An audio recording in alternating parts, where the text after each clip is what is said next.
Sobrang tuwa ko nga nung nakuha na namin 'tong motor namin. Yan nga ang naging ginto namin dahil nga nasanla namin yan ng ilang buwan. 2024 pa nga namin naisanla yan kaya tuwang-tuwa nga ako nung nakuha na namin. Dahil nga sa sobrang gipit namin nun kaya namin naisanla yung motor. Ngayon nga para akong nabunutan ng tinik dahil nga nakuha na namin sa wakas yung motor. Sobrang saya ko nga kasi nga yung motor na yan napakatagal na nga sa amin. Yan kasi ang pinakaunang napundar namin bilang mag-asawa. Biruin mo nga wala pa nga isang taon yung panganay kong motor na nga namin yan. Ilang taon na rin yung panganay ko ngayon, magto 12 years old na. Kaya sobra akong masasayang kung mariremata lang. Dito naman nga pinapakiramdaman ko nga yung panahon kasi nga makulimlim. Nagdadalawang isip nga ako kung lulutuin ko nga dyan yung saging kasi nga baka bigla na naman umulan.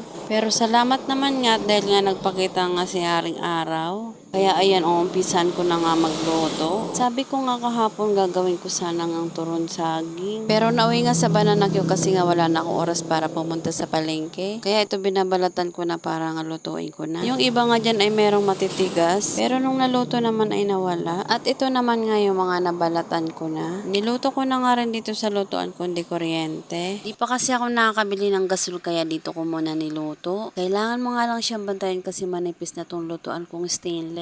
Stainless lang kasi ang pili dito sa lutuan kundi kuryente. At sana nga soon makabila ako ng lutuan na makapal ang pagka-stainless niya. Dito naman nga ay for the tuhog na tayo ng ating panindang Banana Q. Ginawa ko nga 3 piraso ang kada steak para naman sulit yung bibili. Partneran mo pa nga ng buko Diyos abi busog ka na nga sobra nun. Minsan nga lang ako magluto nito kaya inubos ko yung 3 piling ng saging. Kaya medyo nga marami-rami yung naluto ko ngayong araw. Di ko na naman nga alam kung ano na naman ang lulutuin ko kinabukasan. Pinapakiramdaman ko nga kasi ang panahon kasi may araw talaga matumal basta umuulan. Pero gano'n naman nga ang negosyo, hindi mo kailangan sumuko agad-agad. Nandyan ka na nga sa part na yan, kaya nga ipagpatuloy mo na lang. Kaya yung iba naka-question pa nga yung pagbabloging-vlogging mo. Alam nyo mga sisi, mga mare, mga pare, parang negosyo lang to, isipin nyo na lang negosyo to. Sabi nga ng iba, hindi mo malalaman kung hindi mo susubukan, di ba?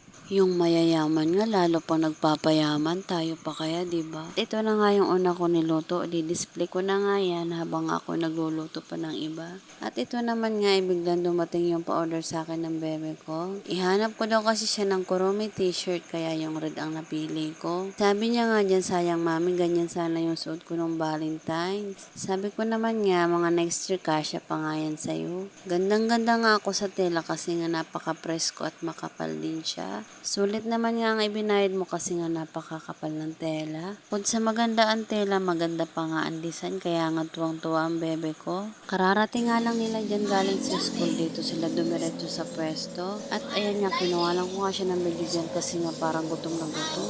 Dami nga niya dyan snack. Kunti nga lang kasi ang kinain kaninang tanghalian kasi nga masakit daw ang ipin niya.